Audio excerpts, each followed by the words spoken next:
Salut tout le monde, c'est Gabriel et aujourd'hui je veux vous rappeler que vous allez mourir. J'espère que vous êtes au courant, j'imagine que oui, mais des fois on a tendance à l'oublier. Puis là je viens d'avoir mon ami Robert Greene qui me l'a rappelé. J'ai écouté ce midi un vidéo de Tom Bilyeu.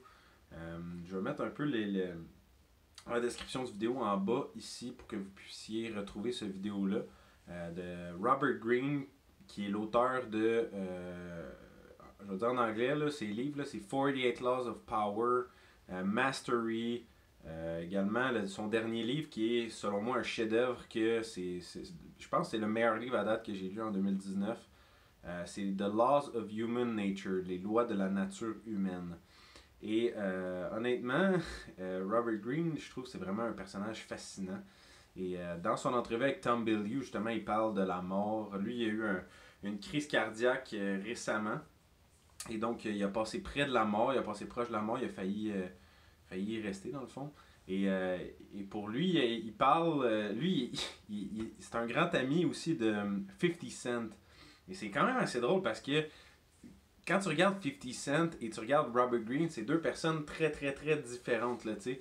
Robert Greene, c'est comme un vieux monsieur, auteur, écrivain, tu sais, de plusieurs best-sellers internationaux. Ses livres ont été traduits dans des dizaines et des dizaines de langues, et puis il est très calme et réservé. Puis, tu sais, ça fait un gros contraste avec 50 Cent, qui est reconnu comme, tu sais, le gars qui a écrit, qui chante la tune Candy Shop, là, tu sais. En tout cas, bref, pour ceux qui la connaissent, vous allez savoir ce que je veux dire, mais c'est un gros contraste entre ces deux hommes-là, entre Robert Greene et 50 Cent. Puis moi, j'aime ça, les contrastes dans la vie, j'aime les dualités, j'aime le fait que la vie, c'est du noir et du blanc, gauche et la droite, le soleil et la lune, l'homme et la femme, le yin et le yang. Je trouve qu'il y a beaucoup de beauté et de sagesse dans la dualité, dans les choses qui s'opposent ensemble. Et 50 Cent puis Robert Greene, c'est deux opposés. Et je trouve ça intéressant parce qu'ils ont connecté sur un point, c'est que les deux ont failli mourir. Robert Greene a fait une crise cardiaque récemment, justement, puis il a failli mourir. Et 50 Cent, ben, il a failli mourir. En fait, il s'est fait tirer là, à 9 reprises, je pense, là, puis il y a une balle qui a traversé d'un bord à l'autre. Puis en tout cas, il est vraiment passé proche de mourir. Et il dit que ça l'a rendu très calme. Les deux, en fait, ce qu'ils disent, c'est que ça les a rendus très calmes, passer proche de la mort. Puis qu'après que tu passes proche de la mort, ben il n'y a plus rien qui t'affecte pareil dans la vie. Les événements, les petites chicanes, les gens autour de toi, la petite bisbille, l'opinion des autres, tu sais.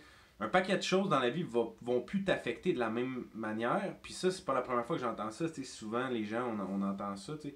Quand tu passes proche de la mort, ben, tu considères le reste de ta vie comme différemment. Puis, fait que bref.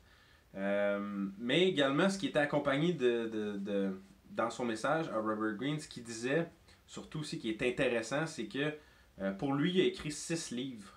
Et ces 6 livres-là, pour ceux qui ne connaissent pas Robert Greene, là, il est très très reconnu à l'international comme écrivain. Il est consultant de plusieurs figures politiques puis hommes d'affaires très très riches et puissants sur la planète présentement. Donc ce gars-là a atteint des sommets de succès assez incroyables. Et ben, pour lui, il dit qu'il est confortable avec mourir parce que il a vécu une belle vie, tu sais, puis il dit d'une façon à ce que c'est tellement beau à voir, de voir une personne autant en paix avec elle-même et la mort, et sa mort imminente, que, tu sais, je peux pas m'empêcher de justement faire cette vidéo-là pour nous rappeler tout le monde ensemble, me rappeler à moi-même et vous rappeler, si vous écoutez cette vidéo-là, que on va tous mourir, puis que c'est important de faire face à notre mort avant même de mourir, dans le fond. De pouvoir regarder la mort droit dans les yeux puis dire, tu sais, comme j'ai vécu une belle vie, je suis satisfait de ce que j'ai fait ici, je suis satisfait des risques que j'ai pris, je suis satisfait des rencontres que j'ai eues avec les gens, je suis satisfait de comment que moi je vis ma vie selon mes principes, selon mes propres idées, tout ça, tu sais. Donc, de se faire confiance puis de prendre des risques pour vivre la vie qu'on veut vraiment vivre. je pense que c'est très important, puis d'avoir aucun regret. Tu sais, la plupart des gens justement qui approchent la mort, le plus grand regret qui revient souvent, c'est qu'ils n'ont pas pris assez de risques, qu'ils n'ont pas fait assez de choses dans leur vie.